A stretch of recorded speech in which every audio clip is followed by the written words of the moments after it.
You speak about getting into the music industry and going into New York. Like, how did you get your first big break? Did a label reach out to you, or did you kind of just move up there and try to connect with people?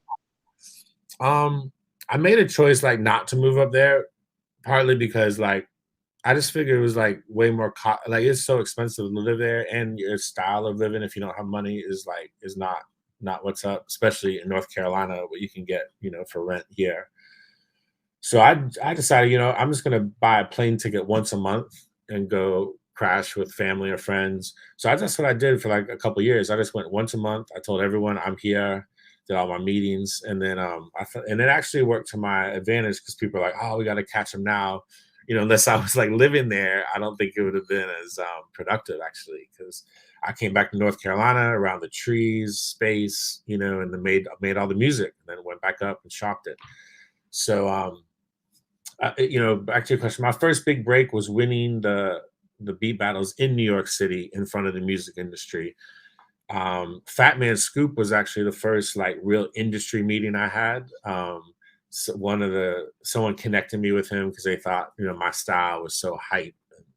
Winning these battles it would match him, and then got a manager. Like the kind of the world opened up to me. It was almost like winning American Idol when I won this beat battle in New York. It was like a really big beat battle with 80 producers from all around the world, the best of the best, blah, blah, blah. I won the whole thing. And so that's when it just opened up. I got this, manager, and yeah, so I'm not sure what that's where things broke. I mean, my first couple placements happened to actually be with people in North Carolina, like Camp Low, lived in North Carolina. Ski Beats was someone I met during this process who lived in North Carolina at the time, and so yeah, getting some placements with Camp Low and one of Ski's artists, Pittsburgh Slim, and then Wale and Mos Def, and everything else came after that. So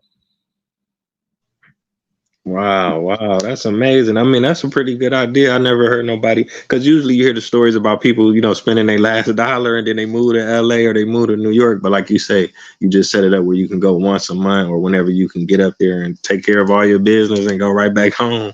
yeah. Yeah, okay, okay, that's cool. Now I was watching another interview.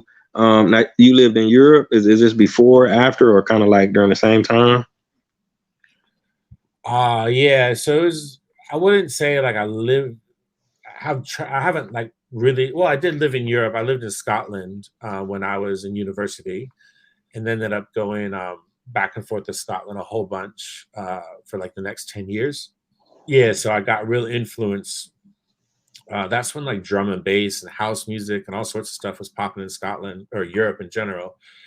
And over here in America, like that was just not what people were trying to hear. It was either like rock or hip hop, basically. Like if you listened to house or electronic music, you were like a really weird person that put like face paint, went to some all night rave or something like that. So I mean, now it's really normal, but back then, I was like, this is wild. Normal people just go listen to house and drum and bass in the clubs, and that's what they do over there. So that ended up. I think one of the biggest reasons I actually won these battles, these beat battles, and popped in the industry is because my influences were coming from like yeah that European style of dance music, also from like the 80s and 90s rock and roll music where I saw everyone else was getting influenced by like 70s soul music. It was like everyone was influenced by that only. And then I was influenced by all this other stuff. So my beats just hit in a whole different way.